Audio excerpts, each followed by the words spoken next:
السلام علیکم عزیزوں، آج ہم اکمل قادری صاحب کا بیان سننے والے ہیں۔ بیان کا عنوان ہے نظر و نیاز، یعنی کسی سے مدد مانگنا شرک ہے یا نہیں ہے۔ بڑے پیارے انداز سے حضرت سمجھا کر ہیں قرآن و حدیث کی روشنی میں۔ آئے بیان شروع کریں گے، بیان میں لاسٹ تک بنے رہیں اور بیان کو شیئر لائک ضرور کریں، دوسروں کو بھی معلوم کرائیں بات۔ جزاک اللہ خیر۔ آئیں۔ آپ کہیں کہ ہر تیسرا آدمی مشرک، تیسرا صلاۃ و سلام پڑھو شرک، 11ویں 12ویں کرو شرک، نیاز کرو شرک، اگر آپ کہتے ہیں یا رسول اللہ شرک، اگر آپ مزار پہ چلے جائیں شرک، اگر آپ کوئی مزار کو سجدہ کر دے حرام ضرور ہے لیکن وہ بھی شرک۔ اور بھائی یہ شرک کی کوئی مشین ہے جس سے مشرک نکل رہا ہے، ناقابل معافی جرم ہے۔ پیر کو سجدہ کرنا، تصویروں کو کرنا، بالکل کوئی اس کا قائل نہیں۔ غلط تصور یہ ہوگا کوئی کہے کہ میں تو ایک بزرگ کے لیے کھانا بنا رہا ہوں، بزرگ ہی مجھے ثواب دیں گے، بزرگ کو راضی کرنا مقصود ہے، یہ شرک ہے، یہ غلط۔ یہ مزارات پہ شرک ہو رہا ہے۔ کیوں؟ ہم نے دیکھا ہے کہ آدمی سجدہ کر رہے ہیں، قبروں کو سجدہ کر رہے ہیں، تمہیں پتہ ہے کہ وہ کس نیت سے سجدہ کر رہا ہے؟ دا ڈے آف ججمنٹ میں پتہ چلے گا۔ جو آیات بتوں کے لیے تھی آپ نے اس کو نبیوں پہ اور صحابہ پہ چسپا کیا، یہ کتنا بڑا گناہ تھا۔ بسم اللہ الرحمن الرحیم۔ نیاز کا تصور کیا ہے اچھی طرح سمجھیے گا۔ بعض لوگ پتہ نہیں کیوں اس کو ناجائز سمجھتے ہیں۔ نیاز کا تصور کیا ہے؟ پہلے سمجھ لیں کہ نیاز، نظر، یہ ایک تحفے کا نام ہے۔ جب پہلے بادشاہوں کی خدمت میں کچھ پیش کرتے تھے نا، کہتے تھے حضور ایک نیاز آپ کی خدمت میں پیش ہے، کچھ نظر کرنا ہے، اس تحفے کو کہتے تھے۔ تو جب ہم اللہ کے ولیوں کی بارگاہ میں کچھ تحفہ پیش کرتے ہیں تو اس کو نیاز اور نظر سے تعبیر کر دیتے ہیں۔ بس یہ ایک تو اس کا مفہوم ہے۔ یہ ہے کیا؟ کوئی کھانا وغیرہ جیسے بناتے ہیں وہ صرف اللہ کے لیے بنے گا۔ کھانا کس کے لیے بنے گا؟ اللہ کے لیے۔ ثواب کون دے گا؟ صرف میرا رب دے گا، ولی نہیں دے گا۔ نام ولی کے لیے کھانا بناتے ہیں، نہ ولی ثواب دے گا، ثواب صرف میرا رب دینے والا وہی دے گا، وہی قبول کرتا ہے، وہی رد کرتا ہے، میرا رب کی مرضی۔ ہاں ہمیں یقین ہوتا ہے، حسن ظن ہوتا ہے کہ اللہ تبارک و تعالی ہمیں جو اس کے بدلے میں ثواب دے گا وہ ہم پھر بزرگ کو ایصال کر دیتے ہیں، بھیج دیتے ہیں۔ وہ بھی صحیح حدیثوں سے ثابت نہ ہوتا تو ہم اپنے پاس سے تو نہیں کر سکتے تھے دینی معاملات۔ نبی کریم نے صحابہ کرام کو اجازت دی ہے کہ اپنے والدین کے لیے آپ ثواب جاریہ کریں، ان کو ثواب ایصال کریں۔ کثیر حدیثیں موجود ہیں۔ تو یہ تصور آیا کہ جی کھانا بنائیں اللہ کے لیے، اللہ ہی ثواب دے گا، حسن ظن ہے کہ ثواب ملا ہوگا، وہ ثواب فلاں بزرگ کو پیش کر دیا۔ اب چونکہ ثواب ایک تحفے کے طور پہ پیش کر رہے ہیں تو اس کو پھر ہم نیاز سے تعبیر کر دیں۔ میں سوال کرتا ہوں اس میں غلط کیا ہے یہ بتائیے۔ اگر صرف یہ آپ کہتے ہیں کہ آپ کہتے ہیں خواجہ صاحب کی نیاز، تو آپ نے اس کھانے پر غیر اللہ کا نام لے دیا، اس لیے غلط ہے۔ تو پھر قربانی کے جانور کے بارے میں میرا کویسچن ہے۔ آپ اپنا قربانی کا جانور لاتے ہیں، آپ کا نام ہے محمد اکرم، اور کوئی پوچھے کس کا جانور ہے جی، آپ کہیں اللہ کا ہے، کیونکہ غیر اللہ کا نام لیتے تو حرام ہو جائے گا۔ جب آپ شادی کا کھانا کھلاتے ہیں، ولیمے کا، کیا کہتے ہیں؟ کس کا ولیمہ ہے؟ بھئی کس کا کھانا ہو رہا ہے؟ آپ کہتے ہیں جی وہ چودھری صاحب کے بیٹے کا ولیمہ ہے۔ تو آپ نے اس کھانے پر غیر اللہ کا نام لے دیا نہیں لے دیا؟ یہ بھی حرام ہونا چاہیے۔ اگر صرف نام غیر اللہ کا لینے سے چیز حرام ہو جاتی تو بھائی پھر تو ہر چیز حرام ہو جائے گی۔ معاذ اللہ ثم معاذ اللہ، ایک عالم نے لکھا، میں نہیں کہہ رہا ہوں، ایک عالم نے لکھا کہ اگر بیوی کے بارے میں پوچھیں کس کی بیوی ہے تو کیا بولیں گے؟ معاذ اللہ کہیں گے اللہ کی بیوی ہے، یہ بولیں گے تو شرک ہو جائے گا، کافر ہو جائیں گے۔ اور کہیں گے یہ سعید صاحب کی بیوی ہے تو غیر اللہ کا نام لے لیا، حرام ہو گئی۔ تو یہ ایک جہالت والی بات ہے جی، چونکہ آپ نے اس کو منسوب کر دیا غیر اللہ کی طرف، حرام ہو گئی۔ ارے بھائی یار، اگر غیر اللہ کی طرف منسوب کرنے سے چیزیں حرام ہو جاتی تو پھر تو اس کا مطلب ہے کہ سب معاملہ خراب ہو جاتا، ہر چیز حرام ہو جاتی۔ یہ نہیں ہے تصور۔ غلط تصور یہ ہوگا کوئی کہے کہ میں تو ایک بزرگ کے لیے کھانا بنا رہا ہوں، بزرگ ہی مجھے ثواب دیں گے، بزرگ کو راضی کرنا مقصود ہے، یہ شرک ہے، یہ غلط۔ شرک سے ہم اللہ کی پناہ مانگتے ہیں۔ تو شرک کے قطع کما کے لیے ہم کافی ہیں، اللہ کا بڑا کرم ہے، کسی کی غیر کی ضرورت نہیں ہے، ہم اپنے لوگوں کو بچانے کے لیے کافی ہیں، انشاءاللہ شرک میں مبتلا نہیں ہونے دیں گے۔ لیکن جو غیر شرک کو شرک کہے اسے بھی پیار سے سمجھائیں گے کہ شرک تمہاری طرف ہی لوٹ کر آئے گا، اس لیے کہ اللہ کے نبی نے ارشاد فرمایا کہ جو کسی مسلمان کو کافر کہے اور وہ کفر کا اہل نہ ہو تو کفر کہنے والے کی طرف لوٹ آتا ہے۔ علماء نے فرمایا اس کا ظاہر تو یہی ہے کہ جو کسی مسلمان کو کافر کہے اور وہ کافر نہیں تو کہنے والا خود کافر ہو جائے. سمجھ نہیں آیا؟ تو یہ بہت خطرناک چیز ہے. اب میں تو نیاز کا قائل ہوں، اور بھی ہزارہ امام نیاز کے قائل ہیں. سوال یہ پیدا ہوتا ہے، آپ کہتے ہیں نیاز شرک ہے، پھر مشرک کے پیچھے نماز بھی پڑھ لیتے ہیں. یہ بڑی حیرت انگیز بات ہے. اب سوال یہ پیدا ہوتا ہے جو مشرک امام بیٹھا ہوا ہے اس کے پیچھے آپ نماز پڑھ رہے ہیں، تو بتائیں اسے مشرک سمجھا کہ نہیں سمجھا؟ آپ کے نزدیک تو مشرک ہے. اگر مشرک آپ نے نہیں سمجھا تو پھر مشرک کو غیر مشرک کہنا، اس کا مطلب اس کے عقیدے ٹھیک کہہ رہے ہیں آپ گئے کام سے. مطلب کسی ہندو کو بولیں اس کے عقیدے بالکل ٹھیک ہیں، اس کے پیچھے نماز پڑھ لو، کافر ہو جائیں گے نہیں ہو جائیں گے؟ تو اگر ایک مشرک امام آپ خود کہہ رہے ہیں یہ شرک کرتا ہے، نیاز کھاتا ہے، شرک کرتا ہے، تو مشرک ہوا. مشرک کے پیچھے نماز پڑھنا ثابت کرتا ہے آپ اسے مشرک نہیں سمجھ رہے، غیر مشرک سمجھ رہے ہیں. تو مشرک کو غیر مشرک کہنا خود ایک شرک ہے، خود کفر ہے، گئے آپ کام سے. اور اگر آپ کہتے ہیں نہیں مشرک تو ہے لیکن نماز پڑھنا جائز ہے، تب بھی کافر ہو جائیں گے. اور اگر آپ کہیں نہیں ہم تو ویسے ہی کہہ رہے تھے مشرک نہیں، تب بھی کافر ہو جائیں گے. بتاؤ بھاگو گے کہاں؟ کون سے راستے سے بھاگو گے؟ نہیں کریں یہ غلط حرکتیں. جو مشرک نہیں ہے اسے خواہ مشرک مت کہیں، ورنہ اپنی زندگی آپ کی عذاب میں آئے گی. اب ضمناً بات آ گئی تو سمجھاتا ہوں. جی یہ مزارات پہ شرک ہو رہا ہے. کیوں؟ ہم نے دیکھا ہے کہ آدمی سجدہ کر رہے ہیں، قبروں کو سجدہ کر رہے ہیں. او بھائی قبروں کو اگر کوئی سجدہ کر بھی رہا ہو اس سے مشرک کیسے ہو جائے گا یہ بتاؤ. سجدے کی تو دو قسمیں ہیں، ایک سجدہ تعظیمی ہوتا ہے، ایک سجدہ عبادت ہوتا ہے. ایک سجدہ تعظیمی، ایک سجدہ عبادت. جو مخلوق کو کرتے ہیں اس کو لے لے چلے. اگر آپ کسی کو معبود سمجھ کے سجدہ کریں تو یہ سجدہ عبادت کہلائے گا، اس کا کرنے والا کافر اور مشرک ہو جائے گا. اور ایک ہوتا ہے سجدہ تعظیمی، کسی کو عظمت والا سمجھ کے اس کے سامنے جھکنا، جیسے پیر کو سمجھ لیا، مزار کو سمجھ لیا. یہ پہلی شریعتوں میں دیکھیں یوسف علیہ السلام کے بھائیوں نے سجدہ کیا تھا، آدم علیہ السلام کو فرشتوں نے سجدہ کیا تھا. یہ سجدہ تعظیمی تھا. سجدہ تعظیمی پچھلی شریعتوں میں جائز تھا، ہماری شریعت میں حرام ہے لیکن کفر نہیں. اب ایک آدمی مزار پہ جھکا ہوا ہے صاحب مزار کے سامنے، آپ کہتے ہیں دیکھو مشرک ہو گیا. یہ بھئی کیسے مشرک ہو گیا؟ ایک طرف تو آپ یہ کہتے ہیں کہ نبی کریم صلی اللہ علیہ وسلم کے لیے علم غیب ماننا شرک ہے، کفر ہے. نبی کو کیا پتا کہ دیوار کے پیچھے کیا ہوتا ہے، نبی کو کیا پتا دل کے، اور تمہیں پتا ہے کہ وہ کس نیت سے سجدہ کر رہا ہے. اس نے شرک کی نیت سے سجدہ کیا ہے یعنی معبود سمجھ کے کیا ہے، یا اس نے قابل تعظیم سمجھ کے کیا ہے. آپ کو کیسے پتہ چلا؟ کیونکہ دونوں کے احکام علیحدہ ہیں. اور اگر آپ کہتے ہیں ہمیں پتہ ہے تو کافر ہو جائیں گے، علم غیب کا دعویٰ کیا. اور کہ آپ چاہے پتہ نہ ہو پھر بھی کیونکہ جھکا ہوا ہے اس لیے مشرک کہیں گے، تو پھر میں کہتا ہوں کہ یہ پوری مسجد والے بھی مشرک ہیں. آپ سب مشرک ہیں اور ابھی شرک کریں گے آپ. وہ کیسے؟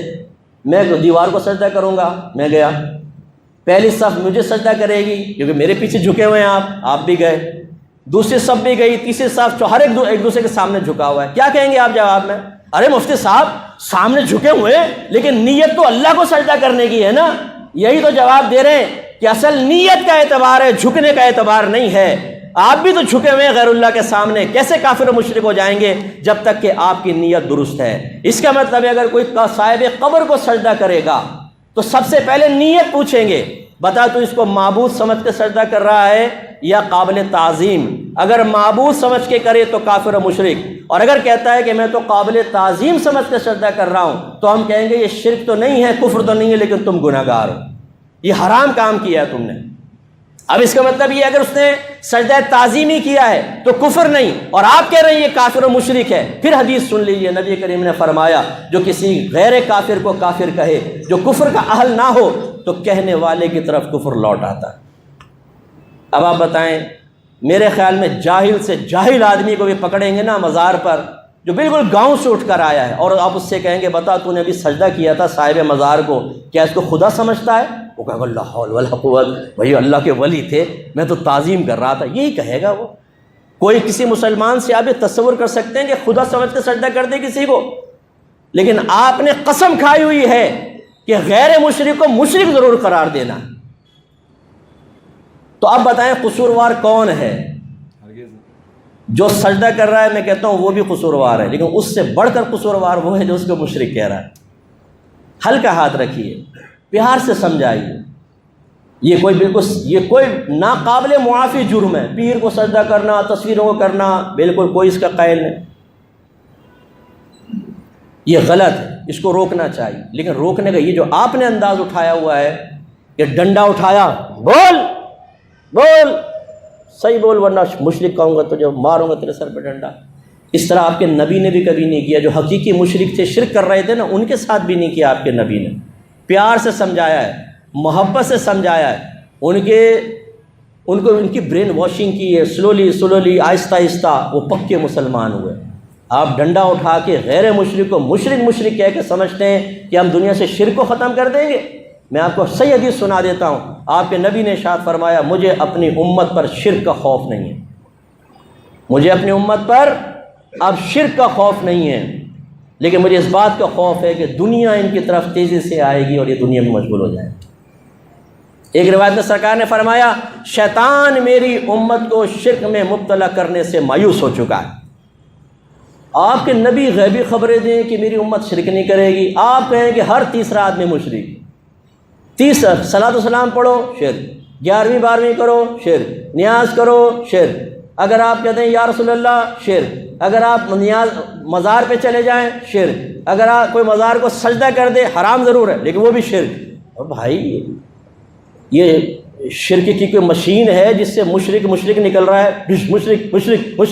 مشرک، صرف اپنے ہم مشرک نہیں، باقی سارے مشرک، ایسی ہے یہ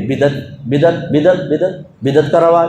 ارے بھائی خدا کا خوف کرو، ٹائم نہیں ہے ورنہ اس کی بھی وضاحت کر دیں گے کہ جو دوسروں کو بدعتی کہہ رہا ہوتا ہے یہ بدعت کر رہے ہیں، بدعت سب سے بڑا بدعت یہ ہے، سب سے بڑی بدعت یہ ہے کہ ایک مسلمان کو جو بدعت نہ کر رہا اس کو بدعتی کہنا سب سے بڑی بدعت ہے۔ اور ایک اور بڑی بدعت بتاؤں، مسلمان کو مشرک کہنا سب سے بڑی بدعت ہے۔ کبھی نبی کریم نے مسلمان کو مشرک کہا؟ صحابہ کرام نے کہا؟ اس کا حکم دیا؟ قرون ثلاثہ میں جاری تھا؟ نہیں، اب جاری ہے، ہر مسلمان کو مشرک کہو، سب سے بڑی بدعت یہ ہے۔ تو اس لیے خدا را حل کا ہاتھ رکھیے، چیز کو سمجھیے، اگر سمجھ میں نہیں آتا ہم سے ملیے، قرآن و حدیث کے دلائل آپ کے سامنے پیش کریں گے۔ جو آیات آپ پیش کرتے ہیں، میں ایک دفعہ آپ کو گزارش کرتا ہوں ذرا معتبر تفسیر پڑھ لیں۔ جو بتوں کے بارے میں آیتیں نازل ہوئیں آپ وہ ولیوں کے بارے میں بیان کرتے ہیں، جو مشرکین کے بارے میں نازل ہوئیں وہ آج کے مسلمانوں کو کہتے ہیں ان کے بارے میں آیت نازل ہوئی۔ وہ تو کفار کے لیے آیات آئی ہیں، وہ تو بتوں کے لیے آئی ہیں، اور آپ انہیں کہتے ہیں اس سے مراد نبی ہیں، ان سے مراد ولی ہیں، ان سے مراد صحابہ ہیں، اور یہ مشرکین جو یہاں بیان ہوئے ان سے مراد وہ ہیں جو آج کل یہ کر رہے ہیں۔ ارے خدا کا خوف کرو یار، یہ قرآن میں تحریف ہے بہت بڑی۔ وہ تو قرآن 1400 سال پہلے نازل ہوا، یہ تمام کام کرنے والے موجود تھے جو آج آپ کے دور میں جاری و ساری ہیں۔ 11ویں ہوتی تھی اس زمانے میں، 12ویں اس طرح منائی جاتی تھی اس زمانے میں، مزارات تھے کہ اس پہ حاضری دیتے لوگ، چادریں چڑھاتے نہیں تھے نا، تو وہ آیات ان کے بارے میں کیسے ہو سکتی ہیں؟ وہ تو اس زمانے کے کافروں کے بارے میں تھیں، وہ بتوں کے بارے میں تھیں۔ اور ان کو دیکھو اس میں یہ اپنے اوپر سے مکھی بھی نہیں اڑا سکتے، اب تم مزار پہ کیا لینے جاتے ہو؟ اللہ نے تو فرمایا مکھی بھی نہیں اڑا سکتے، تو کیا یہ صاحب مزار کے بارے میں کہ مکھی نہیں اڑا سکتے؟ یہ تو بتوں کے بارے میں تھا، یہ تو بتوں کے بارے میں لکھا تھا، یہ بت تو اپنے اوپر سے ایک مکھی بھی نہیں اڑا سکتے، تم کفار ان سے کیوں استمداد کرتے ہو، کیوں مدد طلب کرتے ہو؟ اب دیکھیں کہاں بت کے بارے میں اور کافر کے بارے میں، وہ آج یہ مزار والے دیکھو یہ مکھی بھی نہیں اڑا سکتے، داتا صاحب تو اپنے مزار سے مکھی نہیں اڑا سکتے، یہ بیان ہوا، اور تم جا کے انہیں سے مانگ رہے ہو، ان پہ چسپاں کر دیا۔ یہ بڑی تحریف ہے کہ نہیں؟ یہ بہت بڑی خیانت ہے کہ جو چیز کافر اور بتوں کے لیے نازل ہوئی اس سے مراد نبی، ولی، صحابہ اور عام مسلمانوں کو لیا جائے، لیکن مسلمانوں کا ایمان خطرے میں، ان کے ایمان پہ کوئی فرق نہیں پڑتا، یہ ایمان پروف ہے، یہ کچھ بھی کرتے رہیں، مسلمان کو کافر کہتے رہیں، غیر شرک کو شرک کہتے رہیں، غیر بدعت کو بدعت کہتے رہیں، ان کے ایمان پہ کوئی فرق نہیں پڑے گا، یہ کامل سالڈ مسلمان ہے، سالڈ، انہی کے لیے تو جنت ہے، انہی کے لیے تو عذابات قبر سے نجات ہے، انہی کے لیے تو حوریں بڑی بڑی آنکھیں پھاڑ پھاڑ کے دیکھ رہی ہے کہاں گیا میرا بیٹا۔ یہ تو میدان محشر میں پتہ چلے گا کہ نبی سے محبت کرنے والے کا مقام و مرتبہ کیا ہوتا ہے، اور اللہ کے نبی کے عشاق کو اور صحیح العقیدہ لوگوں کو کافر اور مشرک اور بدعتی کہنے والوں کا انجام کیا ہوتا ہے، یہ میدان محشر بتائے گا۔ دا ڈے آف ججمنٹ میں پتہ چلے گا کہ جس غیر شرک و شرک کہنا کتنا بڑا آپ نے عظیم گناہ کیا تھا، جو آیات بتوں کے لیے تھی آپ نے اس کو نبیوں پہ اور صحابہ پہ چسپا کیا، یہ کتنا بڑا گناہ تھا۔ حضرت عبداللہ بن عمر، بخاری کی روایت ہے، یہ میں نے اپنی کتاب قرب الہی میں چیپٹر ڈالا ہے، ضرور پڑھیے گا، بہت فائدہ دے گا آپ کو۔ آپ فرماتے ہیں کہ اشر الناس وہ ہیں، سب سے زیادہ شریر لوگوں میں سے وہ ہیں جنہوں نے بتوں کی آیات کو مسلمانوں پہ چسپاں کیا۔ یہ بہت بڑی تحریف ہے، اس لیے میں آپ سب سے گزارش کرتا ہوں کہ اپنے آپ کو بڑا موحد اور توحیدی مت سمجھیں۔ بعض اوقات توحید شرکیہ بھی ہوتی ہے، شیطان کی توحید شرکیہ توحید تھی، اس نے اللہ کو واحد مانا تھا، وہ اللہ تعالیٰ کے لیے شرک تو نہیں کر رہا تھا نا، اللہ کو ایک مان رہا تھا، اس کا وجود مان رہا تھا، لیکن اس نے اللہ کے نبی کی تعظیم سے انکار کیا تو قیامت تک کے لیے کافر ہو گیا۔ یہ جو ہم آج کل تعظیم کرتے ہیں کہ ہم اللہ والے ہیں، اور اس کی آڑ میں نبیوں کی توہین کرو، صحابہ کی کرو، اولیاء اعظام کی کرو، مسلمانوں کو کافر و مشرک قرار دو، تمہیں انعام ملے گا؟ انجام وہ ہوگا جو شیطان کا انجام ہوا تھا۔ یہ وہ توحیدی تھا، بہت بڑا توحیدی، لیکن نبی کی تعظیم نہ کرنے کی وجہ سے راندہ درگاہ ہوا۔ ڈریے، میں بھی ڈروں اپنے ایمان کے بارے میں، آپ بھی خوف زدہ رہیے۔ اس روش کو چھوڑیے، یہ تباہ کرے گی۔ پہلے دین سیکھیں صحیح طرح، قرآن کو پڑھیں تفسیر کے ساتھ، اور آج کل کے کسی مولوی صاحب کی تفسیر نہیں، جنہوں نے، میں نے ایسی تفسیر دیکھی ہیں، مشرکوں کے بارے میں آئے تھے، نیچے لکھتے ہیں دیکھا یہ سب پیروں، فقیروں، مزارات والوں کے بارے میں لکھا ہوا ہے۔ ارے بھائی خدا کا خوف کرو، لوگوں کو گمراہ کر دیا آپ نے، ان کے درمیان نفرتیں پیدا کر دی آپ نے، یہ غلط ہے۔ ایسی تفسیر نہ پڑھیں، عربک تفسیر پڑھنے کی کوشش کریں، ان سے آپ لیجئے جو اکابرین نے لکھا ہے، تب آپ کو صاف کلیئر پتہ چلے گا۔ انہوں نے واضح طور پہ لکھا ہے یہ آیت بتوں کے لیے ہے، یہ کفار کے لیے، مسلمانوں کے لیے نہیں ہے۔ اللہ تعالیٰ ہمیں سمجھنے کی توفیق عطا فرمائے۔ وآخر دعوانا الحمد للہ رب العالمین۔